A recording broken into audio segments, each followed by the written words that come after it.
Corsair's been hard out making liquid coolers for years, so much in fact that it's impossible to remember the A500, that infamous Corsair cooler that came out a couple years ago. Though the A500 wasn't the best cooler, it definitely wasn't the worst cooler either. Corsair is back at it with a brand new air cooler that's kind of trying to right the wrongs of the things they did in the past. It's called the A115. They're really trying to embrace the look and feel of legit air coolers and not trying to reinvent the wheel, but looks can be deceiving. Does it stand up against the titans of air cooling? Let's take a peek.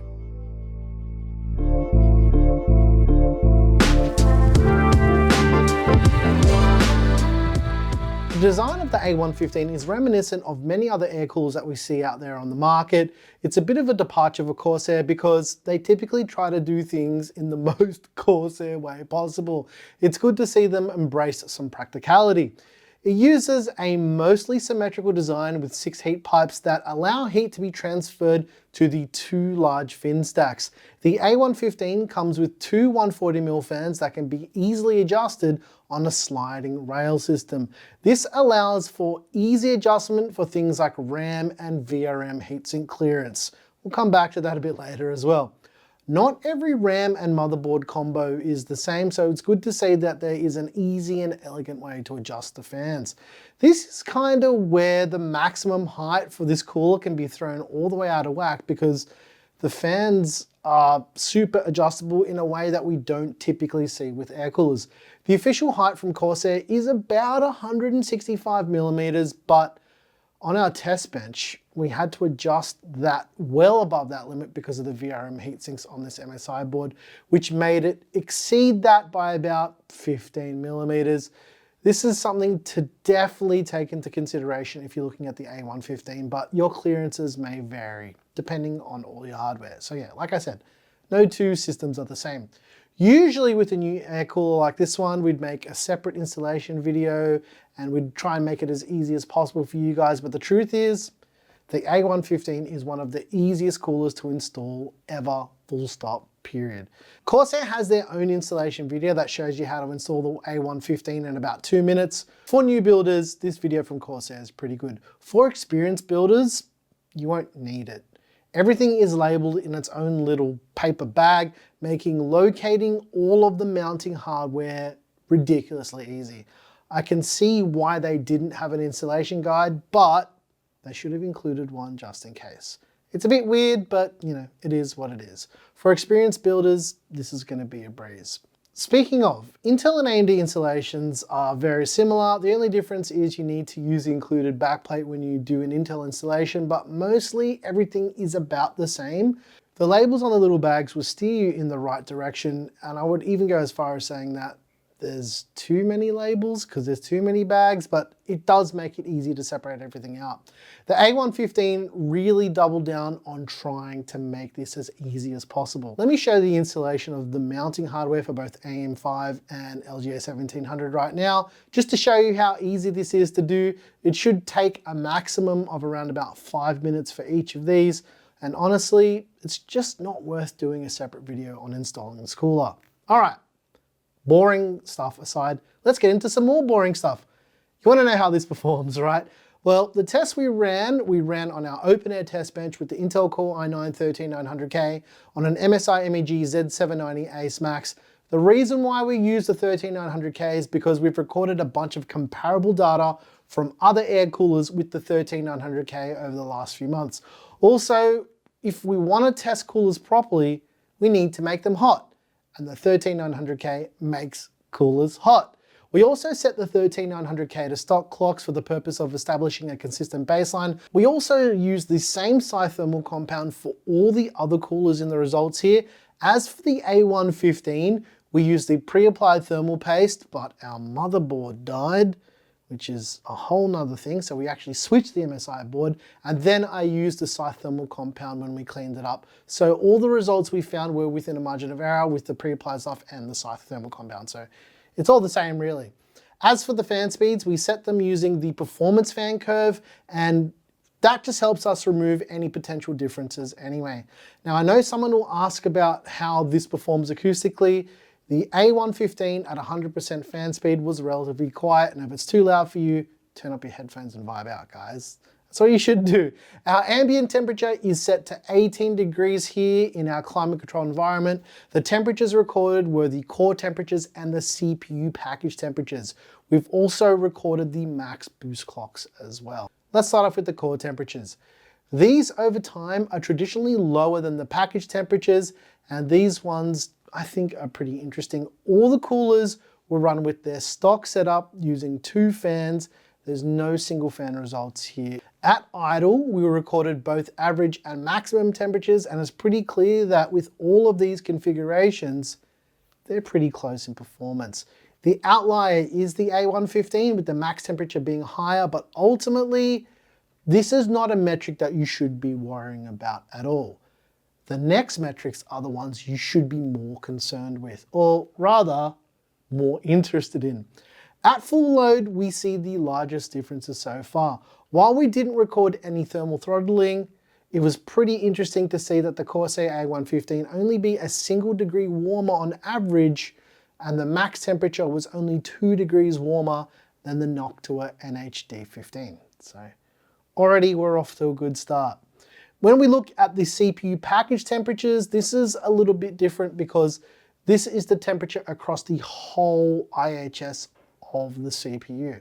At idle, we recorded both average and maximum temperatures once again, and I'm a little bit surprised that the Corsair A115 recorded a higher idle average temperature, with being about 3 degrees extra, and that 3 degrees is outside a margin of error. So at full load though, the A15 starts to shine here a bit, equaling the same performance as the D15, which to me is a nice surprise for people looking at this cooler.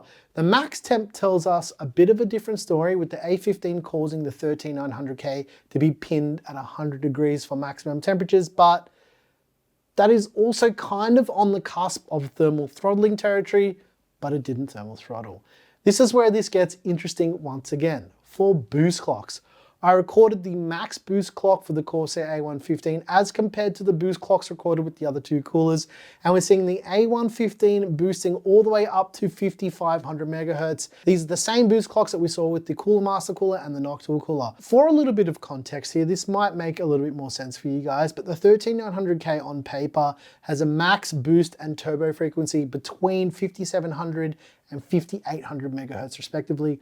On air with this CPU in particular, because every CPU does perform differently, the fastest that we've seen an air cooler hit is 5500 megahertz flat. The fact that the A115 pushed to that level with this particular chip is a very good sign for Corsair and the A115. So not terrible performance here. Over the last couple years, I've been singing the praises of air cooling in general, and all of my personal rigs are now air-cooled because of simplicity and ease of maintenance. I'm not saying that you should avoid using liquid cooling and then the maintenance is crazy. I'm saying that air cooling is a viable alternative to liquid cooling that can provide comparable performance on almost all occasions, and most of the time it costs less money as well for similar thermal performance. Where am I going with this? Well, the real question to ask is the Corsair A115 a cooler that I would use in one of my own computers? The answer is a bit complicated, but I'll break this down for you. If you're all about aesthetics of a cooler and you want a clean look, I think the Corsair A115 has that covered. It's a nice departure for Corsair. I like that it doesn't have any RGB or a big useless glowing Corsair logo that serves no purpose. I like that it does what it says on the box. It cools your CPU and doesn't make a fuss about it. It does its job. The styling, for those who aren't into Noctua brown or big logos of other coolers, make the Corsair A115 look classy. I don't think I've ever said that about a Corsair product, but here we are. Usually, I don't care how a cooler looks, but the A115 is definitely my speed. I like how it looks. The adjustable fan brackets are, to put it simply, they're excellent. They just work. So props to Corsair for solving adjustability in a very simple and non-clunky way.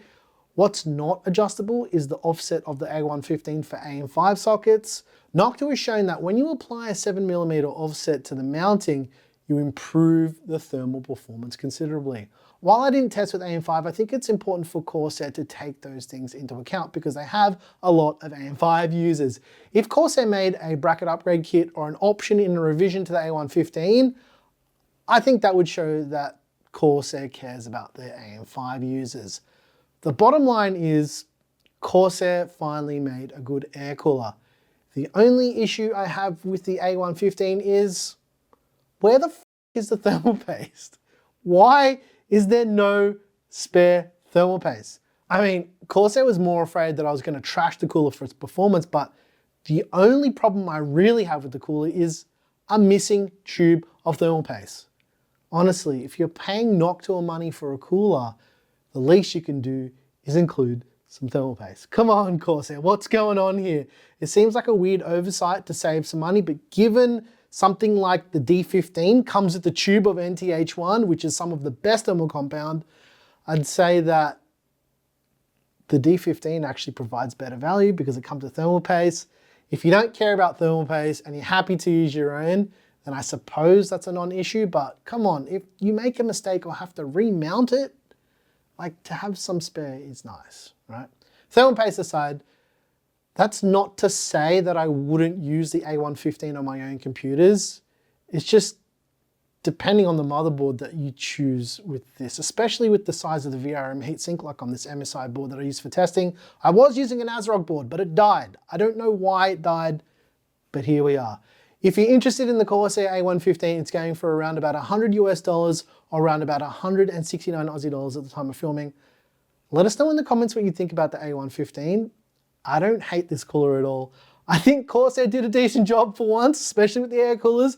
They threw out all the flashy stuff, all the lighting, they put it all aside, and they made a cooler that does exactly what it's supposed to do, cool your CPU.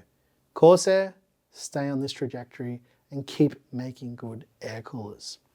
If you like this video, like and subscribe. If you hated the video, that's cool. Once again, thank you so very much. I'm your boy Nick with Gear Seekers. Thank you so much for watching. And you peaked and we seeked. Is that a word? Seeked? It is now. We did a thing. Watch a video here. It's about something else. I don't know what it is. I'm glad you stayed and watched the video. And if you didn't, and you're new here, thanks for watching anyway. I appreciate you.